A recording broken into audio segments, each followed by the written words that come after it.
कोविड-19 का नया Omicron variant अब पूरे विश्व में तबाही मचा रहा है और ब्रिटेन और अमेरिका में भी इसकी जो तस्वीरें हैं वो अलग ही नजर आ रही हैं। आलम यह है कि जहां कोरोना ने ब्रिटेन में सभी रिकॉर्ड तोड़ दिए हैं, वहीं अमेरिका में एक दिन में कोविड के केस दोगुने हो गए हैं। ब्रिटेन में बीते रोज यानी बुधवार को ही 7,08,610 नए ओमिक्रॉन के केस मिलने से हड़कंप मच गया है। और बता दें आपको कि इतने ज्यादा केस करीब 12 महीने के बाद सामने आए हैं। इससे पहले इसी साल 8 जनवरी को 6,08,053 केस मामले सामने आए थे, लेकिन तब ब्रिटेन में ही लॉकडाउन था। ब्रिटिश प्रधानमंत्री बोरिस जॉनसन ने चेतावनी की कि ओमिक्रॉन के मामले अब दोगुने रफ्तार से बढ़ रहे हैं और इसकी रोकथाम के लिए बेहद सावधानी बरतने की जरूरत है।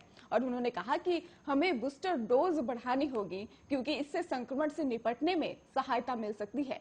जॉनसन ने कहा कि ओमिक्रॉन के संकट से निकलने के लिए टीकाकरण पर जोर देना होगा और प्रयास करें कि टीका लगवाएं और ओमिक्रॉन के प्रसार को धीमा करें। और बात करें तो आपको बता दें कि इसी मंगलवार को ही ब्रिटेन में कोरोना के कई मामले सामने आए हैं, लेकिन एक दिन में 20,000 केस बढ़ने से हड़कंप समझ गया है। ब्रिटेन के पीएम ही जॉनसन ने कहा है कि कुछ क्षेत्र तो ऐसे भी है जहां एक दिन में केस डबल हो गए हैं।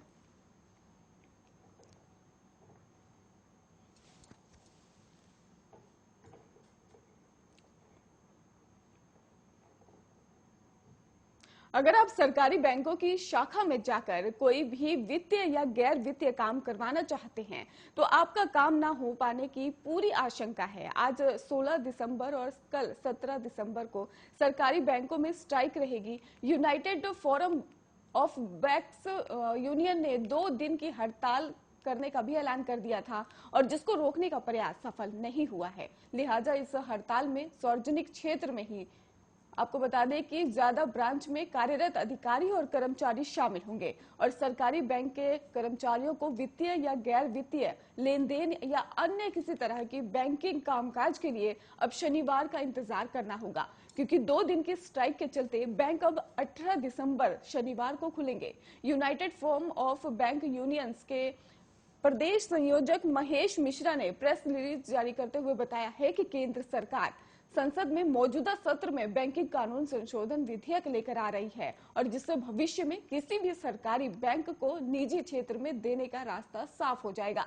बैंक कर्मचारी और अधिकारी सरकार के इस निर्णय से खिलाफ दिखाई दे रहे हैं और 16 और 17 दिसंबर को 2 दिन की देशव्यापी हड़ताल करेंगे। एक सरकारी बैंक के अधिकारी के नाम न बताने की शर्त पर उसने बताया है कि निजीकरण के खिलाफ बैंकों की इस स्ट्राइक में खास तौर पर इस बिंदु को रखा गया है कि यदि बैंकों का निजीकरण हुआ तो इसकी मार बैंक कर्मियों के अलावा इन बैंकों में खाता रखने वाले ग्राहकों पर भी पड़ने वाली है।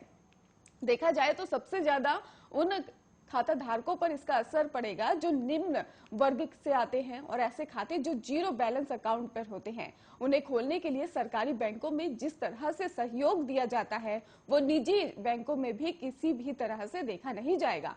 और इसके अलावा सरकारी बैंकों पर वैसे ही काम का बोझ ज्यादा है और जो अधिकारी और बैंक कर्मी सालों से सरकारी बैंकों में काम करते हैं उनको एकाएक निजी बैंक कर्मियों का स्टेटस देने का जो प्रयास है उसे सफल न होने देने के लिए भी ये 2 दिन की जो स्ट्राइक है उसको की जा रही है।